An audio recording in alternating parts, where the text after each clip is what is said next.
Hi students, as yesterday our last chapter is completed, so from today we start with the next chapter, that is chapter number 3, metals and non-metals. जैसे हमने last classes में पढ़ा है कि elements को हम classify करते हैं मेटल्स और नॉन मेटल्स में on the basis of their properties. So first we will discuss the physical properties of metals कि मेटल की फिजिकल प्रॉपर्टीज क्या होती हैं. फर्स्ट प्रॉपर्टी है कि मेटल जब अपनी प्योर स्टेट में होते हैं तो उनकी सरफेस क्या होती है, शाइनिंग सरफेस होती है, चमकदार सरफेस होती है, जिसको हम क्या बोलते हैं, मेटालिक लस्टर बोलते हैं. नेक्स्ट प्रॉपर्टी है कि जब हम मेटल्स को, जैसे हमारे पास मेटल्स हो गए कॉपर, आयरन, उनको नाइफ के साथ कट करने की कोशिश करते हैं तो वो कट नहीं हो पाते हैं, बिकॉज मेटल्स जनरली क्या होते हैं, हमारे पास हार्ड होते हैं और उनकी हार्डनेस है जो वेरी करती है from metal to metal. That means सभी मेटल की हार्डनेस एक जैसी नहीं होती है. नेक्स्ट प्रॉपर्टी है metals are malleable in nature. इसका मतलब क्या है कि जब हम मेटल्स को हैमर के साथ, हैमर मीन्स हथौड़े के साथ बीट करते हैं तो उसकी क्या बन जाती हैं, थिन शीट्स बन जाती हैं, पतली शीट्स बनती है. उस प्रॉपर्टी को हम क्या बोलते हैं, मेलिएबिलिटी बोलते हैं. नेक्स्ट प्रॉपर्टी है कि मेटल्स में एबिलिटी होती है कि उनकी हम तारे बना सकते हैं. उस प्रॉपर्टी को क्या बोलते हैं, डक्टिलिटी बोलते हैं. जैसे गोल्ड है हमारे पास सबसे ज़्यादा डक्टाइल मेटल है. जैसे आपको जान के हैरानी होगी कि 1 ग्राम गोल्ड से हम क्या कर सकते हैं, 2 किलोमीटर लेंथ तक की वायर को ड्रॉ कर सकते हैं. सो मेलिबिलिटी और डक्टिलिटी प्रॉपर्टी के कारण क्या होता है, हम मेटल्स को कोई भी डिज़ायर्ड शेप दे सकते हैं अपनी नीड के अकॉर्डिंग. नेक्स्ट है, जैसे कुछ मेटल्स होते हैं जिनको हम यूज़ करते हैं कुकिंग वेसल्स बनाने में, बिकॉज मेटल्स क्या होते हैं, गुड कंडक्टर होते हैं हीट के और उनका हाई मेल्टिंग पॉइंट होता है. फॉर एग्जांपल जैसे हम यूज़ करते हैं अल्मीनियम और कॉपर के वेसल यूज़ करते हैं, बिकॉज वो आसानी से जल्दी हीट अप हो जाती है, उनमें खाना है जो जल्दी बन जाता है. नेक्स्ट है, इसको हम एक एक्टिविटी के साथ भी कर सकते हैं. जैसे हमने एक क्लैंप स्टैंड लिया है, उसके ऊपर हमने क्या करा है, मेटल की वायर को हैंग करा है. मेटल की वायर के एक फ्री एंड पे हमने करा क्या करा है, पिन को वैक्स के साथ फिक्स कर दिया है और दूसरी एंड को हम क्या कर रहे हैं, बर्नर से हीट अप कर रहे हैं. थोड़े टाइम बाद क्या होगा, वैक्स है जो मोम है वो पिघल जाती है और पिन नीचे गिर जाता है. तो यहाँ से हमें क्या पता चलता है कि मेटल्स में क्या होता है, हीट ट्रेवल करती है from one end to another end. So metals क्या होते हैं, गुड कंडक्टर ऑफ हीट होते हैं.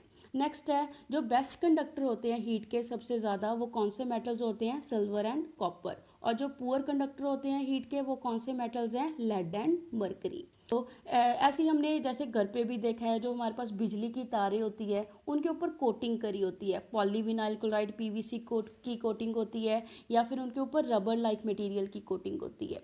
वो किस लिए कोटिंग करते हैं, बिकॉज जो तारें होती है वो किसकी बनी होती है, कॉपर की, तांबे की तारें होती हैं, जो क्या एक मेटल है. मेटल क्या होते हैं, गुड कंडक्टर ऑफ इलेक्ट्रिसिटी होते हैं. इनके ऊपर कोटिंग इसलिए करी जाती है ताकि हमें इलेक्ट्रिक शॉक से प्रोटेक्ट कर सके. नेक्स्ट है, जब मेटल्स को हम स्ट्राइक करते हैं, टकराते हैं किसी हार्ड सरफेस के साथ, तो उन वो क्या करते हैं, साउंड प्रोड्यूस करते हैं. इस प्रॉपर्टी को हम क्या बोलते हैं, स्नोरस बोलते हैं. इसी वजह से हमारे स्कूल की जो बेल्स होती हैं वो मेटल की बनी होती है, ताकि उनकी आवाज़ है जो पूरे स्कूल में गूंजती है. नेक्स्ट है, हम नॉन मेटल्स के बारे में पढ़ेंगे कि नॉन मेटल्स कैसे होते हैं. जैसे हमने लास्ट क्लासेस में पढ़ा है कि मेटल्स ज़्यादा नंबर में एग्जिस्ट करते हैं as comparison to non metals. So हम कुछ मेटल, नॉन मेटल्स की एग्जांपल करेंगे, जैसे carbon, sulphur, iodine, oxygen, hydrogen, ये सभी क्या है, हमारे पास नॉन मेटल्स हैं. नॉन मेटल ज़्यादातर सॉलिड और गैसियस स्टेट में एग्जिस्ट करते हैं. सिर्फ ब्रोमीन एक ऐसा नॉन मेटल है जो लिक्विड स्टेट में एग्जिस्ट करता है. नेक्स्ट है, फिजिकल प्रॉपर्टीज़ जो होती है हमारे पास नॉन मेटल की, वो मेटल के बिल्कुल क्या होती है, अपोजिट होती है. जैसे ना ही नॉन मेटल्स मेलिएबल होते हैं, मीन्स ना ही इनकी हम शीट्स बना सकते हैं, ना ही इनकी वायर्स ड्रॉ कर सकते हैं, ना ही ये साउंड प्रोड्यूस करते हैं, ना ही ये हीट को कंडक्ट करते हैं, और ना ही ये इलेक्ट्रिसिटी को कंडक्ट करते हैं. सो फिजिकल प्रॉपर्टीज़ के बेसिस पे हम एलिमेंट्स को मेटल और नॉन मेटल में क्लासीफाई नहीं कर सकते, बिकॉज इसमें काफ़ी सारी एक्सेप्शंस होती हैं. जैसे फॉर एग्जांपल, सभी मेटल जब रूम टेम्परेचर पे होते हैं तो वो सॉलिड स्टेट में एग्जिस्ट करते हैं, बट मर्करी एक ऐसा मेटल है जो रूम टेम्परेचर में लिक्विड स्टेट में क्या करेगा, एग्जिस्ट करेगा. नेक्स्ट एक्सेप्शन है हमारे पास कि सभी मेटल्स का मेल्टिंग पॉइंट क्या होता है, हाई होता है, बट गैलियम एंड सीजियम हमारे पास एक ऐसे मेटल्स हैं जिनका मेल्टिंग पॉइंट क्या होता है, हमारे पास लो मेल्टिंग पॉइंट होता है। इनका मेल्टिंग पॉइंट इतना लो होता है कि इनको जब हम अपने हाथ पे रखते हैं तो हाथ पे रखने से क्या हो जाते हैं, अपने हमारे हाथ की हीट से मेल्ट हो जाते हैं। नेक्स्ट है आयोडीन। आयोडीन एक नॉन मेटल है, बट नॉन मेटल होने के बावजूद भी ये क्या होता है, मेटल की तरह लस्ट्रस होता है, चमकदार होता है। Next carbon. कार्बन एक नॉन मेटल है, बट ये डिफरेंट फॉर्म में क्या करता है, एग्जिस्ट करता है। हर एक फॉर्म को हम क्या बोलते हैं, एलोट्रॉप बोलते हैं। एलोट्रॉप मीन्स जो सेम सब्सटेंस को, सेम एलिमेंट को मिलके बने हो, बट उनकी प्रॉपर्टीज क्या होती हैं, डिफरेंट होती है। जैसे कार्बन की हमारे पास टू मेन एलोट्रॉपिक फॉर्म्स हैं, डायमंड एंड ग्रेफाइट। डायमंड जो एलोट्रॉपिक फॉर्म है वो हार्ड होती है नेचर में, और इसका मेल्टिंग एंड बॉइलिंग पॉइंट क्या होता है, हाई होता है। On the other hand graphite जो हमारे पास दूसरी एलोट्रॉपिक फॉर्म है कार्बन की, वो क्या होती है, इलेक्ट्रिसिटी को कंडक्ट करती है, जबकि डायमंड है वो इलेक्ट्रिसिटी को कंडक्ट नहीं करता। नेक्स्ट हम पढ़ेंगे कि एल्कली मेटल्स। एल्कली मेटल क्या होते हैं, जो ग्रुप 1 के एलिमेंट्स होते हैं पीरियोडिक टेबल में, जैसे लिथियम, सोडियम, पोटाशियम, ये सभी सॉफ्ट होते हैं। जैसे हमने पीछे पढ़ा था कि मेटल ज़्यादातर क्या होते हैं, हार्ड होते हैं और उनको हम नाइफ से कट नहीं कर सकते, बट ये कुछ ऐसे मेटल्स हैं हमारे पास जो सॉफ्ट हैं और इनको हम आसानी से नाइफ के साथ क्या कर सकते हैं, कट कर सकते हैं। और इनकी डेंसिटी भी क्या होती है, लो होती है, मीन्स ये हल्के होते हैं और इनका मेल्टिंग पॉइंट भी क्या होता है, लो होता है। सो एलिमेंट्स है उनको यहाँ से हमें ज़्यादा क्लियरली पता चल रहा है कि एलिमेंट्स को हम फिजिकल प्रॉपर्टीज़ के बेसिस पे क्लासीफाई नहीं कर सकते। ज़्यादा बेटर वे कौन सा होगा, जब हम उनको केमिकल प्रॉपर्टीज़ के बेसिस पे क्या करेंगे, मेटल एंड नॉन मेटल में क्लासीफाई करेंगे। जैसे हमने लास्ट चैप्टर में भी पढ़ा था कि नॉन मेटल्स हैं जब वो वाटर के साथ रिएक्शन शो करते हैं तो एसिडिक नेचर के ऑक्साइड बनाते हैं। ऑन दी अदर हैंड ज़्यादातर जो मेटल्स हैं वो जब पानी के साथ रिएक्शन शो करते हैं वो बेसिक नेचर के ऑक्साइड्स बनाएंगे। नेक्स्ट हम पढ़ेंगे केमिकल प्रॉपर्टीज ऑफ मेटल, के मेटल्स केमिकली कैसे रिएक्शन शो करते हैं। सो फर्स्ट प्रॉपर्टी है हमारे पास, what happen when metals burned in air. क्या होता है जब मेटल को हम बर्न करते हैं हवा की प्रेजेंस में। जैसे हवा में ऑक्सीजन होती है, तो जो बर्निंग है वो क्या होती है, ऑक्सीजन की प्रेजेंस में क्या होती है, पॉसिबल होती है। ऑलमोस्ट सभी मेटल्स है वो ऑक्सीजन के साथ रिएक्शन शो करते हैं और मिलके क्या बनाते हैं, मेटल ऑक्साइड्स बनाते हैं। जैसे फॉर एग्जांपल हम ले रहे हैं कॉपर, जब हमारे पास ऑक्सीजन के साथ रिएक्शन शो करता है तो क्या बनाता है, कॉपर ऑक्साइड बनाता है। जैसे कॉपर का कलर क्या होता है, शाइनी ब्राउन कलर होता है। जब वो कॉपर ऑक्साइड बना लेता है तो उसका कलर चेंज होकर क्या हो जाता है, ब्लैक कलर का हो जाता है। सिमिलरली अल्मीनियम मेटल है, वो जब ऑक्सीजन के साथ रिएक्शन शो करेगा तो मिलके क्या देगा, अल्मीनियम का ऑक्साइड देगा। नेक्स्ट, जैसे हमने लास्ट चैप्टर में भी पढ़ा था कि मेटल ऑक्साइड जब एसिड के साथ रिएक्शन शो करते हैं तो वो क्या देते हैं, सॉल्ट एंड वाटर प्रोडक्ट देते हैं, जैसे न्यूट्रलाइजेशन रिएक्शन में होता है। न्यूट्रलाइजेशन रिएक्शन में क्या होता है, एसिड और बेस मिलके सॉल्ट और वाटर देते हैं। तो यहाँ पे हमारे पास मेटल का ऑक्साइड है, कॉपर ऑक्साइड, वो जब एसिड के साथ रिएक्शन शो करता है तो वो सॉल्ट देता है कॉपर क्लोराइड का, और साथ में क्या देता है, वाटर। तो यहाँ पे HCl तो हमारे पास एसिड है, दैट मीन्स बेस क्या हो गया हमारे पास, कॉपर ऑक्साइड। यहाँ से हमें पता चलता है कि मेटल के ऑक्साइड किस नेचर के होते हैं, बेसिक नेचर के होते हैं।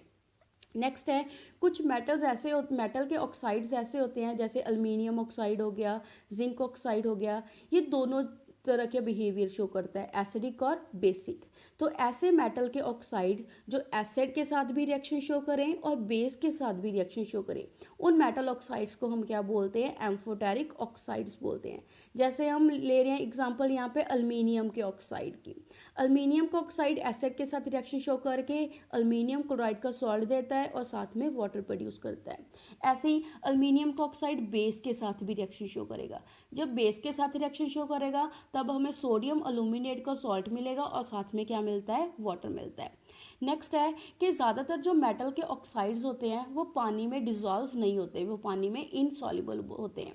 बट कुछ मेटल के ऑक्साइड्स ऐसे होते हैं वो पानी में क्या हो जाते हैं, सॉल्युबल हो जाते हैं, तो मिलके क्या बनेंगे, हमारे पास एल्कलीज बनते हैं।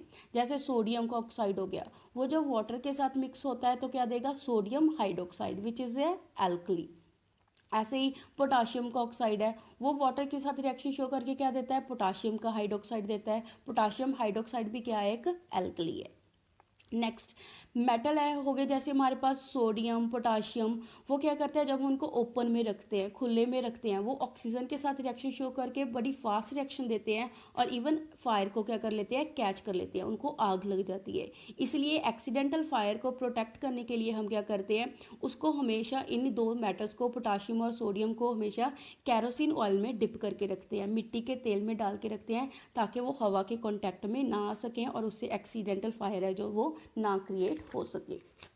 नेक्स्ट हम पढ़ेंगे कि जैसे ऑर्डिनरी टेम्परेचर पे कुछ मेटल्स होते हैं, मेटल की सरफेस होती है, जैसे मैग्नीशियम, एल्युमिनियम, जिंक, लेड, इनकी सरफेस के ऊपर एक पतली लेयर बन जाती है ऑक्साइड की। वो ऑक्साइड की लेयर क्या करती है, उन मेटल्स को फर्दर ऑक्सीडेशन होने से क्या करती है, रोकती है। ऐसे ही हम क्या करते हैं, आयरन के किसी भी ऑब्जेक्ट को हम हीट करते हैं, वो बर्न नहीं होगा, बट आयरन की फिलिंग्स होती हैं, आयरन के छोटे छोटे पीसेस होते हैं, वो क्या करते हैं, बड़ी फास्टली रिएक्शन शो करते हैं बर्नर के ऊपर, बर्नर की फ्लेम के ऊपर जब हम उनके वो डालते हैं। नेक्स्ट है कॉपर। कॉपर भी बर्न नहीं होता, बट कॉपर क्या करता है, कॉपर के ऊपर एक लेयर बन जाती है, ब्लैक कलर की लेयर बन जाती है, जिसको हम क्या बोलते हैं, कॉपर ऑक्साइड बोलते हैं। ऐसे ही सिल्वर और गोल्ड हमारे पास ऐसे मेटल्स हैं जो क्या करते हैं, ऑक्सीजन के साथ रिएक्शन नहीं शो करते, इवन हाई टेम्परेचर पे भी वो क्या करेंगे, ऑक्सीजन के साथ रिएक्शन शो नहीं करेंगे। That's all for today. Stay home, stay safe, stay healthy. Thank you.